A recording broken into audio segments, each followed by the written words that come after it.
life started at McLaren Vale Hospital 68 years today at 7 a.m. Okay, there you go. Interestingly enough. Yeah, so always lived in the southern area, and my parents are founders of the area and farmers, love of fishing.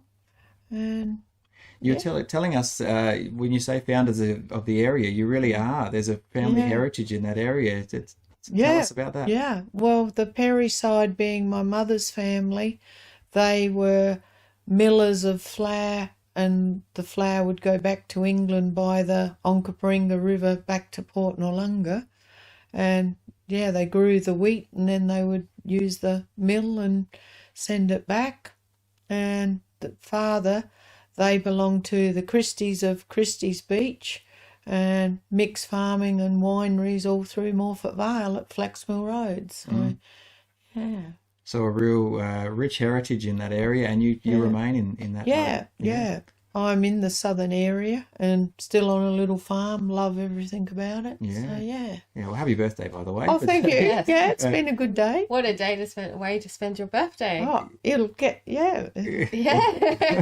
interesting. A birthday to remember here. Yeah, for sure. So those who are not aware, Christie's Beach is a suburb of South Australia, and so that's where the name Christie's Southern comes from. Adelaide. We live very close to the Onkaparinga River, and the bend was named Perry's Bend. Okay. And as children, we'd run down over the hill with our fishing pole and go fishing any time. Mm-hmm. And basically remained on the farm doing jobs, and never went to Adelaide before I was 35 on a Saturday night. And yeah, we just lived a very tight country life. Right. And what was the farm? What was the Mixed farm again? farm. Grew a lot. Dad grew a lot of vegetables and sold them on the roadside. Well, children did.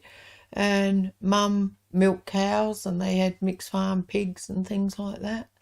So you always got working somewhere. What type of fish would you catch in the Onkaparinga? Mainly bream, and that was usually in our September school holidays. We were allowed to go down, and Mum would say, well, they'll come home when they're hungry. Right. And so we'd catch fish morning and night, and that sort of got followed on. Mum fished in that area till she was 92, taking herself down there 4 o'clock in the morning in the dark.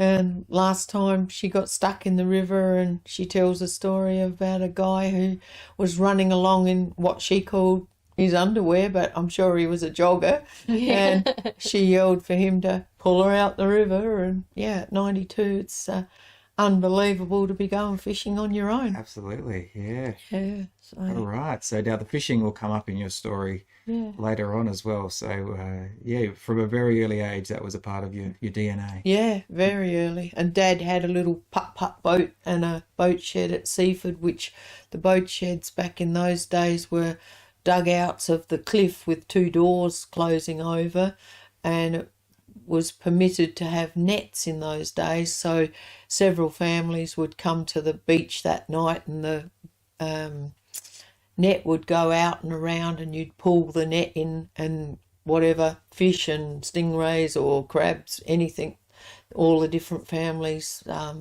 shared all of the produce that we got out of that. But yeah, netting's gone by the way now, but it was great fun at night in the dark waiting to see what was going to come in. Yeah, I've never heard of having a dugout for like where you store your boat and Yeah, ever. yeah. Talk to us about what that looks like and how something like that's made, if you know. Well, I was a child and I didn't ever see the start of it, but essentially it's exactly that. They dig out and go deep into the cliff face, and that's where you stored your boat. You never took your boat home, and you'd have a bit of a living quarter there, and you'd go down to the boat shed and get the old putt-putt out and go gar fishing or to using the nets and that sort of thing. And in the summer you'd sit inside and it was cool, the same as any underground type of thing. And yeah, that was our beach life.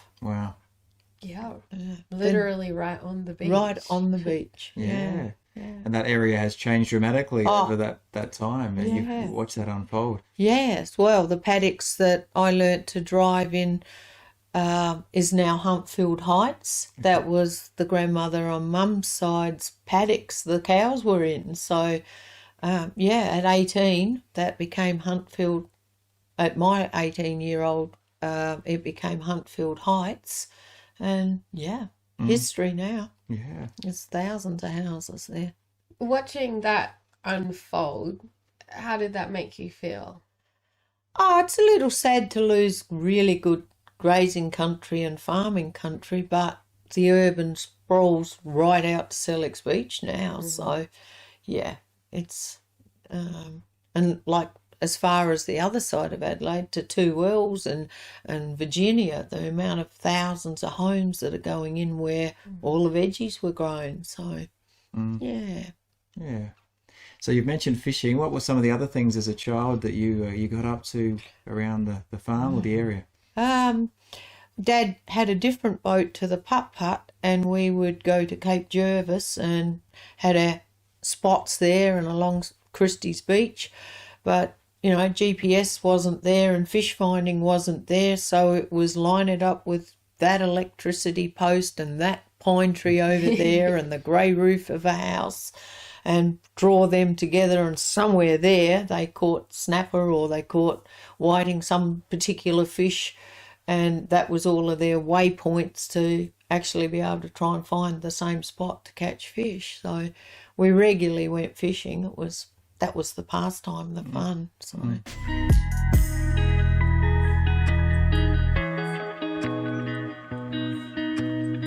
Thank you for watching this short clip of Life Bursts. You can like, subscribe or follow for more, or head to rawcut.com.au.